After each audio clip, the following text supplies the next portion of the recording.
Welcome to the Trust and Believe NOMADCAST, a podcast that covers a wide range of topics. So come chill with us on Mondays, Tuesdays, Thursdays, and Fridays. Here's your host, Mr. Anderson. Welcome, everybody, to episode 77 of the Trust and Believe NOMADCAST. I'm your host, Mr. Anderson. Thank you for tuning in today on the 24th of February, 2022. Dang, episode 77. Man, this thing is rolling. All right, appreciate everybody for tuning in today. Thank you for, hanging out with me today on a Gym Shoe Story on a Thursday. Hope everyone had a great Wednesday, a great hump day, the middle of the week, getting back at it, getting after it, doing all those things, right? Staying like-minded and just being focused on your task. So appreciate you guys tuning in. So today we're going to talk about, every Thursday is Gym Shoe Stories on a Thursday.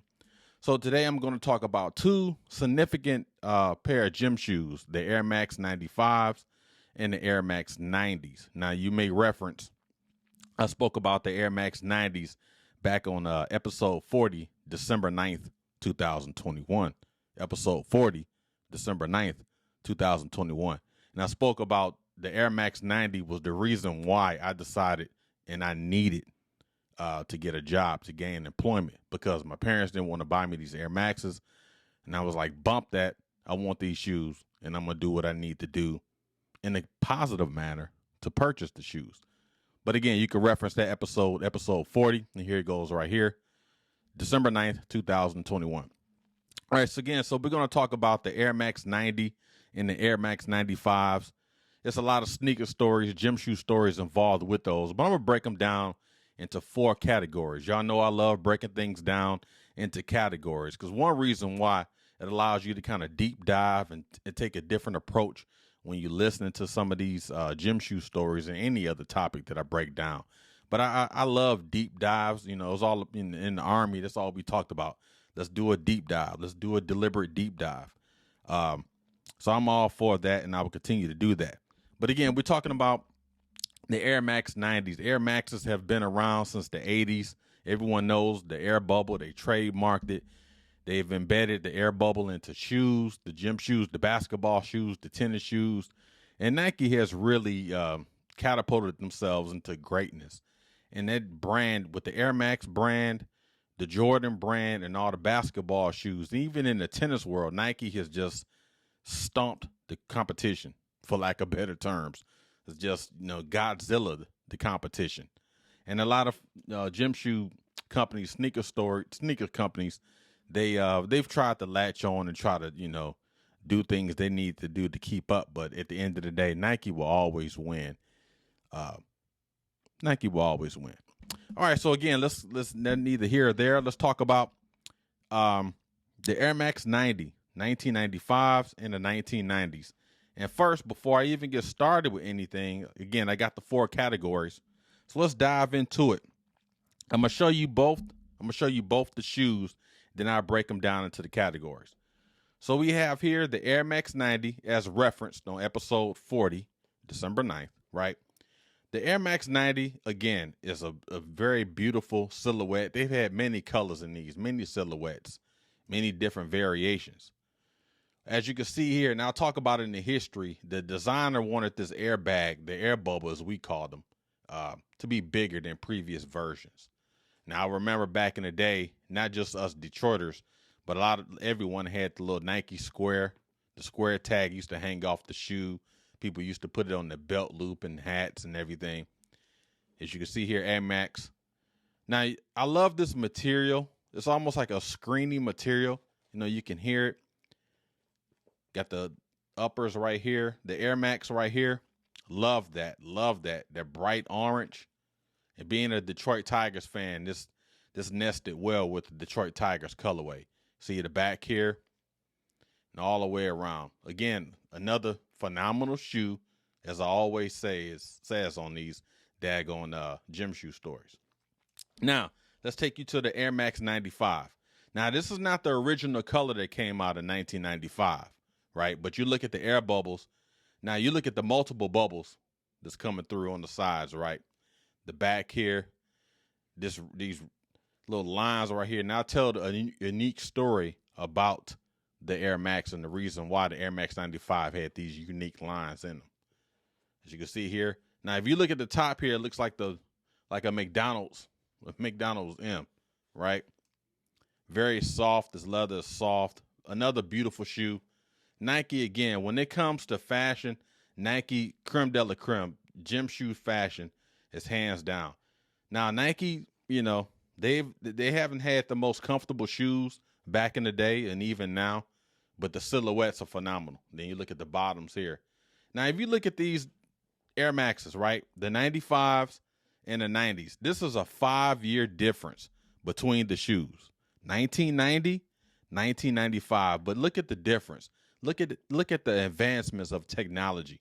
Look at the air bubble in 1990. Look at the air bubbles in 1995. Phenomenal shoe. These shoes have historical value with me growing up in Detroit.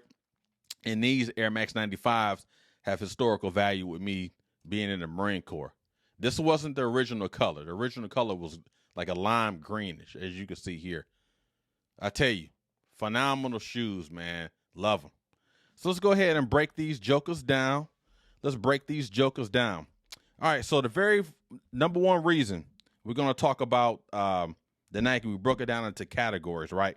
So the very first thing we're going to talk about is history. Now, the history of the Air Max 90s. There's a designer named Tinker Hatfield. Tinker Hatfield has been known. He's designed previous Air Jordans, previous Air Maxes, and other silhouettes under the Nike umbrella.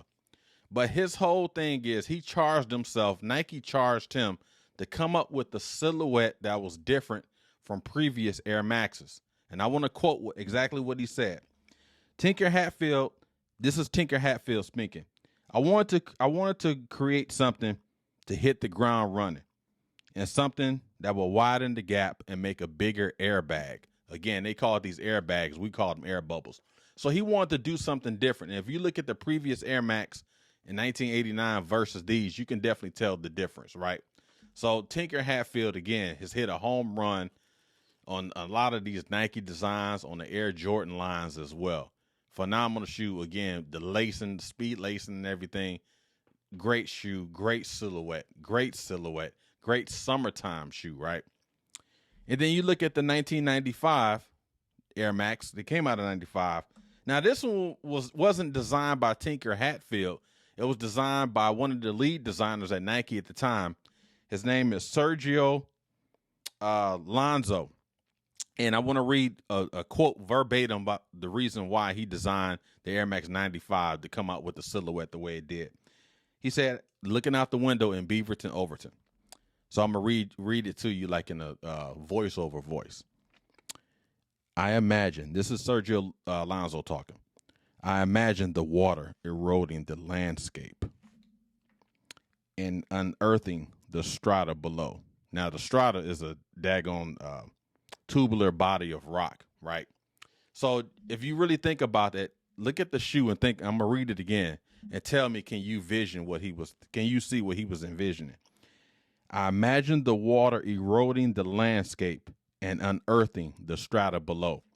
This is the water eroding the landscape, and I'm assuming the air bubbles is the tubular rocks below.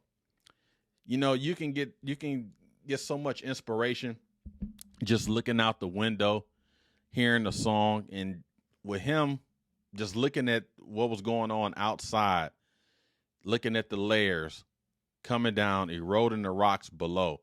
This man came up with one of the best silhouettes. A lot of people will say, probably 9 out of 10 people that's gym shoe folks, sneaker connoisseurs, they would tell you the Air Max 95, right, is probably the best Air Max ever.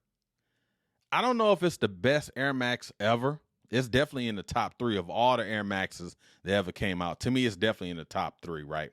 But again, just the design with the hook lacing, phenomenal. Now, I've worn this shoe, I think, twice. And the only reason I got this particular one because it's a Michigan silhouette, right? I missed out on the very first one that came out in 1995. I was a young Marine, and I was wasting money just like all young Marines do, right? So that was number one. We talked about the history of the Air Max 90 and the 95s. Number 2, we're going to talk about the specs again. Now, we're looking at this shoe. Look at the way the speed, not the speed, but look at the holes here on with the strings. Different variations. This is all black, right? You come down, you got your gray, then it migrates into the orange. Now, the orange and the black are the same. The colors are different, right? Look at the lacing. You got 2 extra eyelets in here. I don't think people ever use those. Then you got your traditional eyelet that's above the toe box. Again, this material right here, a nice soft leather backing here. And look at the same material that's right here is the same here and the same here. Look at how they nested that black and that orange together. Phenomenal, man. Phenomenal. Traditional Air Max tongue. Nice thick sole. The bottom. Look at that bottom. So we talk about the Air Max 95, right? Look at the difference. Again, this is a 5-year difference, right? So just imagine. Look at that. The air bubbles right here. And look at these layers. Look at these layers. With the Nike logo embedded on the side here, right near on the top of the ankle. Look at that back heel. Phenomenal. Now look at the Air Max tongue from 1995 to 1990. Definitely a difference, right? Look at the way the string designs, the eyelets are set up, right? These are more hooks. This style is more traditional. Again, it's a 5-year difference. I knocked over my nameplate. Again, phenomenal. Nice thick tongue. This tongue is a little thicker compared to this one. Still phenomenal. So those are some of the specs with this shoe, right? So now let's go ahead and go to number 3, nostalgic reasons. So like I talked about in episode 40, December 9th, 2021, this one has, nostalgic value with me because 1990 was the year when I, tried to get my first job, my first time being employed. And everyone had this shoe in the summer of 1990. And I wanted this shoe. It was orange. It was fresh. People was rocking it with no-show socks. Well, I don't remember no-show socks back then, but with ankle socks. Wearing it with short sets. Flyest shoe in the summer of 1990. One of the flyest shoes in the summer of 1990. And this is the reason why, again, like I stated in that episode, this is the reason why I want to work, to purchase the daggone Air Max 90, Air Max 90s. Now, my historical value with this, my nostalgic value with this as well, because it is part of history. 1995, I didn't get a chance, excuse me, I didn't get a chance to purchase the Air Max 95s in 1995. I think I went to the field. I went on a mission or something. I didn't get a chance to get them because I was stationed in Yuma, Arizona. And once the Foot Locker that was in Yuma, Arizona, once they got a pair of shoes, they sold them out. They sold out. They would get like 10 pairs of a Jordan, 10 pairs of, of a Adidas or whatever the shoe was, the popular shoe at the time. And once they sold them out, that was it. There was no restocking. There was nothing. You get it. You ain't got it. Good. Go home. Right. So I didn't get a chance to get the original Air Max 95s. But, I have the Air Max 95s, and you know what? They're in Michigan colors, so that's a win-win-win. All right, last one. We're going to talk about comfort. Now, I haven't worn these yet. I bought these in December of 2020, I think. Yep, December 2020. But I know history, these are very comfortable. Very soft shoe. Very cushion shoe. Now, these shoes were designed for running, but anybody that knows Nike, Nike does not make the best running shoes. They make the best silhouettes. They make the best stylish looking shoes. But as far as comfort, they don't make the best shoes. But I would tell you, this Nike, just from history, I know this shoe feels great.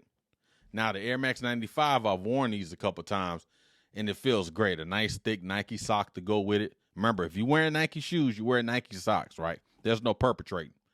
But this shoe is very comfortable. It doesn't, hinder any performance. Again, this shoe is designed for running. with me, there's no running in this. This is straight rocking with some shorts or some cargo pants or something, trying to be fly as possible, right? To stick back to those Detroit roots.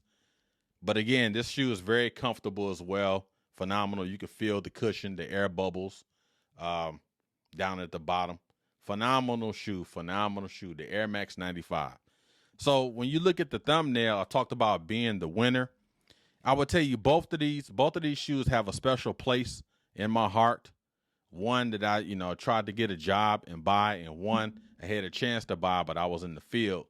And once they was released, I didn't get a chance to buy them. But I would tell you, if I'm looking at both silhouettes, I got to go with nostalgic. Both of these are nostalgic. It's a 5-year difference. But I got to go with the Air Max 90s for the fact that, again, just growing up in Detroit and watching these cats wear these Air Max 90s and me trying to get a chance, the opportunity to buy these Air Maxes, it was something phenomenal, right? Again, Air Max 90, Air Max 95. So just to kind of recap what we talked about the history of the Air Max 90, the Air Max 95, kind of broke it down, somewhat deep dive into it, the influences of the designers and the reasons why they came up with these silhouettes. We talked about some specifications, the mechanics of the shoe, the eyelets, the sole, the air bubbles, the insides, the ankles, and everything. Some intimate designs about them as well. Third thing we talked about from the historical, that nostalgic feeling, again, being in 1990, 1995, and what these shoes meant to me. And lastly, we talked about comfort. One of them I haven't worn yet, but I know historically this shoe feels great. And this one I've worn a couple times and phenomenal feeling, right? So we talked about being a winner. Again, I got to go with history. I got to go back into the 90s, 1990 that is, and go with the Air Max 90. So that's been a quick that's been a quick gym shoe story on a Thursday. I thank you guys for tuning in today. Hope everything is safe with you guys, and I'm glad that you guys are tuning in, hanging out with me, and appreciate everything. So that concludes Gym Shoe Stories on the Thursday. Tomorrow we'll be back with episode 78 for something fun on the Friday. So definitely looking forward to that. So again, stay tuned, stay locked. All praises due, all the best. See you guys later. Let's say it all together. Trust and believe.